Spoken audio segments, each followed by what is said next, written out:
નમસ્કાર દર્શક મિત્રો, કિસાન સમાચાર ચેનલમાં તમારું સ્વાગત છે। જાણીએ આજના સૌથી મોટા સમાચાર। ગેસ ધારકો માટે નવા નિયમ લાગુ, નવો વાયરસ લોકડાઉનની અફવા, ખેડૂતો માટે યોજનાના ફોર્મ ભરાવાના શરૂ, બાંધકામનો ખર્ચ વધ્યો, ઘર ખરીદવું મોંઘું, ચોમાસું ક્યાં અટકી ગયું, શું બાળકોના વેકેશન લંબાવાશે, રેશન કાર્ડને લઈને મોદીજીની જાહેરાત, આધાર કાર્ડ ધારકો માટે રાહત, વીજળી બિલની ચિંતા ખતમ, ભારે વરસાદની આગાહી। આ તમામ અગત્યપૂર્ણ સમાચાર જાણીએ તે પહેલા મિત્રો, જો કિસાન સમાચાર ચેનલમાં તમે નવા છો તો ચેનલને જરૂરથી સબસ્ક્રાઇબ કરી વિડીયો લાઈક કરી દેજો। આજના સૌથી મોટા સમાચાર સામે આવ્યા, જેમાં ગેસ ગ્રાહકો માટે નવા નિયમો સરકારે લાગુ કર્યા। દરેક વ્યક્તિઓએ ખાસ ધ્યાનથી સાંભળવા જોઈએ। સરકારે એલપીજી ગેસ કનેક્શન સંબંધિત નિયમોમાં અત્યારે મહત્વપૂર્ણ ફેરફાર જાહેર કર્યો છે અને નવા સુધરેલા નિયમ અનુસાર હવે ઘરેલું પીએનજી એટલે કે પાઇપ દ્વારા મળતો નેચરલ ગેસ કનેક્શન ધરાવતા ગ્રાહકો માટે એલપીજી કનેક્શન સિલિન્ડર કરવાની ફરજિયાત પ્રક્રિયામાં રાહત આપવામાં આવી છે। સરકારે અત્યારે લિક્વિફાઈડ પેટ્રોલિયમ ગેસ સુધારા આદેશ 2026ના અમલમાં મૂક્યો છે, જેથી તેઓ પોતાના ઘરમાં પીએનજી કનેક્શન લગાવી રહ્યા છે, પરંતુ ભવિષ્યમાં શહેર બદલાય અથવા પીએનજી સુવિધા ન હોય તેવા વિસ્તારમાં જવું પડે તો ફરીથી એલપીજી કનેક્શન લેવા માટે તે ભારે ડિપોઝિટ અને દસ્તાવેજની પ્રક્રિયાનો સામનો કરવો પડશે। હવે આવા ગ્રાહકોને જૂનું એલપીજી કનેક્શન ગુમાવવાનો ડર રહેશે નહીં અને નવા નિયમ મુજબ પીએનજી કનેક્શન મળ્યા બાદ ગ્રાહકો પાસે બે વિકલ્પ રહેશે। પ્રથમ, તે 30 દિવસની અંદર પોતાનું એલપીજી કનેક્શન બંધ કરાવી શકે છે અને બીજું, તે ટ્રાન્સફર વાઉચર મેળવી શકે છે, જેથી તેઓ ભવિષ્યમાં પીએનજી ન હોય તેવા વિસ્તારમાં ફરી એલપીજીની સુવિધા મેળવી શકે। ત્યારબાદના બીજા મોટા સમાચાર, નવો વાયરસ લોકડાઉનની મોટી અફવા। ગુજરાતમાં અત્યારે મિત્રો ઇબોલા વાયરસનો પહેલો કેસ નોંધાયો છે। આફ્રિકાના યુગાન્ડા, કોંગો અને સાઉથ સુદાનમાં ફેલાયેલો ઇબોલા વાયરસને ધ્યાનમાં રાખીને અત્યારે એએમસીની તૈયારીઓ શરૂ કરી દીધી છે અને ગુજરાતમાં ઇબોલાનો પ્રથમ કેસ અત્યારે વડોદરામાં નોંધાઈ પણ ચૂક્યો છે, જેને અમદાવાદમાં સારવાર માટે દાખલ કરવામાં આવ્યો। આફ્રિકાથી આવેલા 11 વ્યક્તિઓને હોમ આઇસોલેશનમાં રાખવામાં આવ્યા છે અને એસવીપી હોસ્પિટલમાં 60 બેડ ક્વોરન્ટાઇન વોર્ડ તૈયાર કરી દેવામાં આવ્યા છે।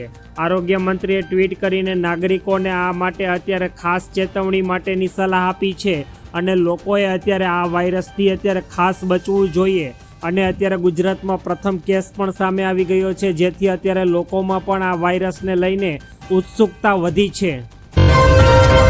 ત્યારબાદના અગત્યપૂર્ણ સમાચાર, ખેડૂતો માટે યોજનાના ફોર્મ ભરાવાના શરૂ। ખેડૂતોને ખેતીવાડીની ખાતાની વિવિધ સહાય યોજનાનો લાભ ઘર આંગણે જ મળી રહે તેવા ઉમદા હેતુથી આઈ ખેડૂત પોર્ટલ એટલે કે www.ikhedut.gujarat.gov.in તૈયાર કરવામાં આવ્યું છે અને વર્ષ 2026-27 અંતર્ગત ખેતીવાડીની ખાતાની વિવિધ સહકારી યોજનાઓ હેઠળ અમલી નિદર્શન ઘટક લાભ લેવા માંગતા રાજ્યના તમામ જિલ્લાના ખેડૂતો માટે ઓનલાઈન અરજી પ્રક્રિયા પૂર્ણ કરવામાં આવી છે। આ માટે આઈ ખેડૂત પોર્ટલ પર આજથી 5/6/2026 સુધી અરજીઓ સ્વીકારવા માટે ખુલ્લું મૂકવામાં આવ્યું છે અને ખેડૂતો પોતાની વિવિધ સહાયલક્ષી યોજનાઓ માટે આ વેબસાઇટ પરથી આવેદન કરી શકે તેમ છે। ત્યારબાદના અગત્યપૂર્ણ સમાચાર, બાંધકામનો ખર્ચ વધ્યો, ઘર ખરીદવું મોંઘું થયું। મધ્ય પૂર્વમાં અમેરિકા ઈરાન યુદ્ધની વખતે પેટ્રોલિયમથી માંડીને અનેક વિવિધ સપ્લાયઓ પ્રભાવિત હોવાના કારણોસર વિવિધ યોજનાઓમાં અત્યારે ચીજવસ્તુઓના ભાવમાં વધારો થયો છે। પરિણામે રિયલ એસ્ટેટ ક્ષેત્રના બાંધકામમાં 25%થી મોંઘું થઈ જવાથી બિલ્ડરોને પણ માઠી દશા સર્જાઈ છે। નવા પ્રોજેક્ટો વ્યવહારુ બની શકે તેમ નથી। ફેબ્રુઆરી મહિનાના અંતથી અમેરિકા, ઇઝરાયલ અને ઈરાન પર આક્રમણ શરૂ કર્યું હતું। 40 દિવસ સુધી યુદ્ધ લડાયા બાદ સીઝફાયર જાહેર કરવા છતાં હજુ પણ કાયમી સમાધાન થયું નથી। તણાવ યથાવત છે। દરિયાઈ પરિવહન માટે અગત્યનું હોર્મુઝ સ્ટ્રેટ હજુ પણ ખુલ્યું નથી અને પરિણામે સપ્લાય નોર્મલ થવાનું શક્ય ન હતું। આવી સ્થિતિમાં અત્યારે ચીજ વસ્તુઓના ભાવ ઊંચા ગયા છે અને બાંધકામનો ખર્ચ પણ વધ્યો છે અને પરિણામે અત્યારે ઘરના ભાવ વધ્યા છે। ત્યારબાદના અગત્યપૂર્ણ સમાચાર. ચોમાસું ક્યાં અટકી ગયું? ચોમાસું જે 26 મેના રોજ આવવાનું હતું તે હજુ સુધી પણ પહોંચ્યું નથી. હવામાન વિભાગે 4 દિવસના વિલંબની આગાહી કરી હતી, પરંતુ હવે નિષ્ણાતો કહી રહ્યા છે કે 30 તારીખે પણ આવવાની શક્યતા નથી. સામાન્ય રીતે ચોમાસું 1 જૂનના રોજ કેરળના કિનારે આવી જાય છે.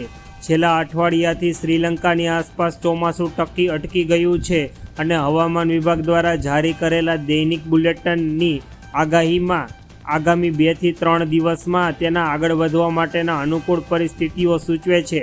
આવનારા દિવસોમાં જો કેરળમાં ચોમાસાનું આગમન થશે તો ત્યારબાદ 15 દિવસ બાદ ગુજરાતમાં પણ ચોમાસાનો વિધિવત રીતે પ્રારંભ થઈ જશે અને આ વખતે ચોમાસાનો પ્રારંભ જૂન મહિનાના બીજા અઠવાડિયામાં ગુજરાતમાં થાય તેવી આગાહી પહેલેથી વ્યક્ત કરવામાં આવી છે. ત્યારબાદના અગત્યપૂર્ણ સમાચાર. શું બાળકોના વેકેશન લંબાવાશે? ઉનાળુ વેકેશન લંબાવવાની માંગ. અમદાવાદ સહિત રાજ્યમાં કાળઝાળ ગરમી અને હીટવેવને કારણે શાળાના સંચાલકો અને મહામંડળે ઉનાળુ વેકેશન 10 દિવસ લંબાવવાની માંગણી કરી છે.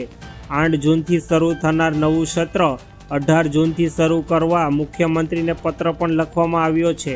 તાપમાન 44 ડિગ્રીને પાર કરતા હોવાથી અને ઈંધણ બચત માટેના પણ આ માંગ કરવામાં આવી છે.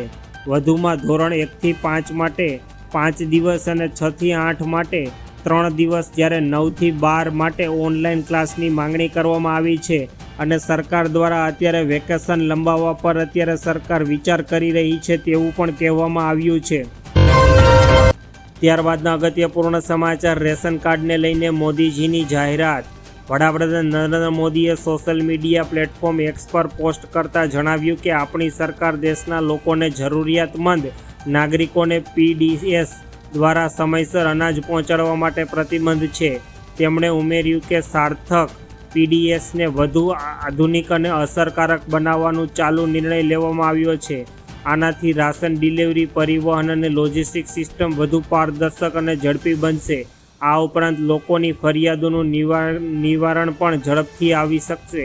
ગૃહમંત્રી અમિત શાહે આ યોજનાના ફાયદા ગણાવતા કહ્યું કે મોદી સરકારે ગરીબોની કલ્યાણકારી યોજનાઓને ટેકનોલોજી સાથે જોડીને વધુ પારદર્શક અને સરળ બનાવી છે.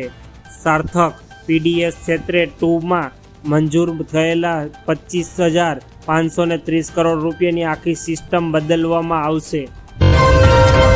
ત્યારબાદના અગત્યપૂર્ણ સમાચાર. આધાર કાર્ડ ધારકો માટે રાહત. દેશના સામાન્ય નાગરિકો, નોકરિયાતો અને ભાડુઆતો માટે આધાર કાર્ડ સંબંધિત એક ખૂબ જ રાહત આપનાર અને ખુશી સમાચાર સામે આવ્યા છે. Unique identification authority of India એટલે કે યુડીઆઈ દ્વારા આધાર કાર્ડમાં નવું સરનામું બદલવાની પ્રક્રિયા સાવ સરળ અને દસ્તાવેજ મુક્ત બનાવી દેવામાં આવી છે. હવે બીજા શહેરમાં રહેવા જતા લોકો, ભાડુઆતો કે વૃદ્ધ માતા પિતાને પોતાના આધાર કાર્ડમાં નવું એડ્રેસ અપડેટ કરાવવા માટે લાઇટ બિલ, પ્રોપર્ટી ટેક્સની રસીદ કે રજિસ્ટર્ડ ભાડા કરાર જેવી સરકારી દસ્તાવેજો એકઠા કરવાની જરૂર નથી. જો તમારી પાસે નવા સરનામાનો કોઈ સત્તાવાર પુરાવો ન હોય તો પણ તમે ડિજિટલ એપ્રુવલ પ્રોસેસ દ્વારા ઓનલાઈન એડ્રેસ બદલી શકો છો અને સરકારે અત્યારે પ્રોસેસને સાવ સરળ કરી નાખી છે. હવે કોઈ પણ વ્યક્તિ પોતાનું એડ્રેસ ગમે તેટલી વખત ચેન્જ કરાવી શકે તેમ છે. ત્યારબાદના અગત્યપૂર્ણ સમાચાર. વીજળી બિલની ચિંતા ખતમ.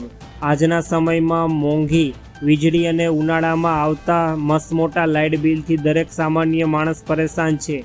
આવી સ્થિતિમાં લોકો સોલાર પેનલ જેવા વૈકલ્પિક સ્ત્રોતો તરફ વળી રહ્યા છે, પરંતુ બહુ ઓછા લોકો જાણે છે કે આપણા ઘરોમાં કે ગામડામાં સરળતાથી મળી રહેતા ગાયના છાણમાંથી પણ શાનદાર વીજળી પેદા કરી શકાય છે. બાયોગેસ સિસ્ટમના માધ્યમથી ગાયના છાણમાંથી પાવરફુલ વીજળી બનાવી શકાય અને યોગ્ય આયોજન કરવામાં આવે તો તેનાથી એસી જેવા ઉપકરણો પણ ચલાવી શકાય છે. જો મોટા પાયે કોમર્શિયલ બાયોગેસ પ્લાન્ટ નાખવામાં આવે તો માત્ર એસી જ નહીં પરંતુ આખા ઘરની વીજળીની જરૂરિયાત પણ પૂરી કરી શકાય છે. આ માટે મોટા પ્લાન્ટમાં એટલી વીજળી પેદા થાય છે જેનાથી ઘરના તમામ સ્માર્ટ ઉપકરણો અને પાણીનો પંપ તથા મોટર, ટ્યુબવેલ અને ફાર્મ હાઉસ કનેક્શન બધું ફ્રીમાં ઓપરેટ કરી શકાય છે.